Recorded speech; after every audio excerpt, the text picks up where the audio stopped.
আসসালামু আলাইকুম ভিউয়ার্স, আবারও আপনাদের মাঝে আরো নতুন একটি ভিডিও নিয়ে হাজির হয়েছি। ভিডিওটি প্রথম থেকে শেষ পর্যন্ত দেখার অনুরোধ রইল। আজকে আমার আলোচক বিষয় হলো কার্প মাছ ও মিরল কার্প মাছের চাষের কিছু গুরুত্বপূর্ণ বিষয় নিয়ে আলোচনা করব।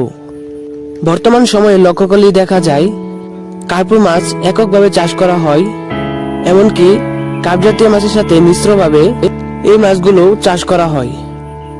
মাছ চাষের ক্ষেত্রে কার্প মাছের ভূমিকা অপরিসীম, কারণ কার্প মাছ এমন একটি মাছ যে মাছগুলো পুকুরের নিচের স্থানে থাকে। মিশ্র চাষের ক্ষেত্রে পুকুরে কার্প মাছ নিচের স্তরে থাকার কারণে গ্যাস হয় না, অ্যানোমিনিয়া হয় না, যার কারণে পুকুরে পানির পরিবেশ ভালো থাকে।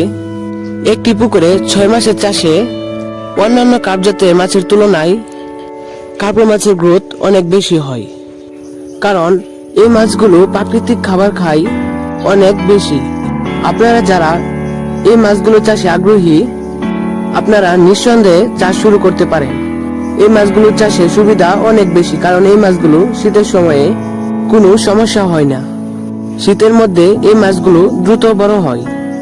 অন্যান্য মাছ কার্প জাতীয় মাছ যেমন রুই, মৃগেল, তারপর সিলভার কার্প, বিকেট ও সরপুঁটি, ওইগুলো আবার শীতের সময় সমস্যা হয়, কিন্তু এই কার্প মাছগুলো কোনো সমস্যা হয় না শীতের মধ্যে।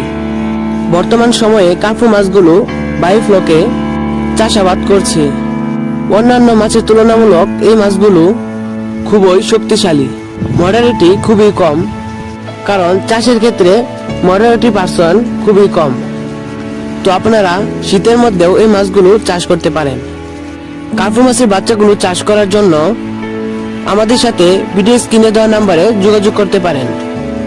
আমরা বাংলাদেশের সব স্থানে হোম সার্ভিস দিচ্ছি। অনেক ভাইয়েরাই জিজ্ঞেস করে থাকে যে এখানে মিরল কার্প আলাদাভাবে দেওয়া যাবে কিনা। তো সেই ক্ষেত্রে আমি বলবো দুঃখিত যে মিরল কার্প কোনোভাবে আলাদাভাবে দেওয়া যাবে না। তো এভারেজে নিতে হবে, যেমন লাল কার্প, মিরল কার্প, সাদা কার্প সব একসাথেই থাকবে। পার্সেল টিপস অথবা সাথে সাদা কার্প বেশি থাকবে, লাল কার্প অথবা মিরল কার্প কম থাকবে।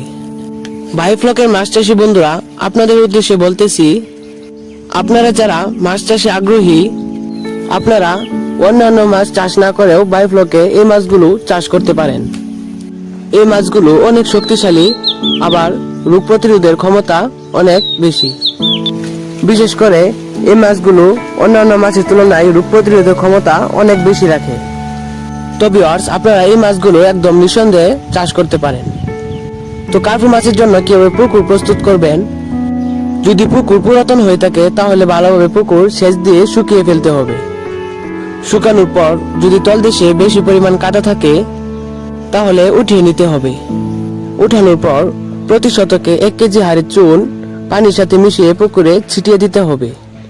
চুন দেওয়ার 3 দিন পরেই 100 গ্রাম ইউরিয়া এবং 150 গ্রাম টিএসপি পুকুরে ছিটিয়ে দিবেন, যার ফলে পুকুরে এক্সট্রা খাদ্য তৈরি হবে। আরেকটা বিষয় লক্ষ্য রাখবেন, যদি গোবর দেওয়া প্রসেস থাকে তাহলে শতক প্রতি 3 কেজি হারে গোবর ছিটিয়ে দিবেন। গোবর দেওয়ার ফলে পুকুরে প্রাকৃতিক খাদ্য তৈরি হবে। তারপর পুকুরে 3 থেকে 4 ফিট পরিমাণ পানি রাখবেন। পানি দেওয়ার 3 দিন পরে আপনি পুকুরে পোনা মজুত করতে পারবেন। ভিডিওটি দেখে যদি আপনাদের কোনো কিছু বুঝতে সমস্যা হয় তাহলে আপনারা অবশ্যই কমেন্ট করে জানাবেন, ইনশাল্লাহ অবশ্যই আমি সমাধান দেব।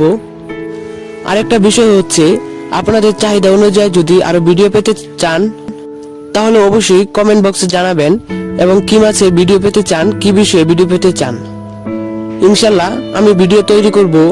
তার আগে আমি বলে রাখছি, আপনি যদি আমার চ্যানেল নতুন মেম্বার হয়ে থাকেন তাহলে অবশ্যই একটি সাবস্ক্রাইব করে দিবেন। ভিডিওটি শেষ পর্যন্ত দেখার জন্য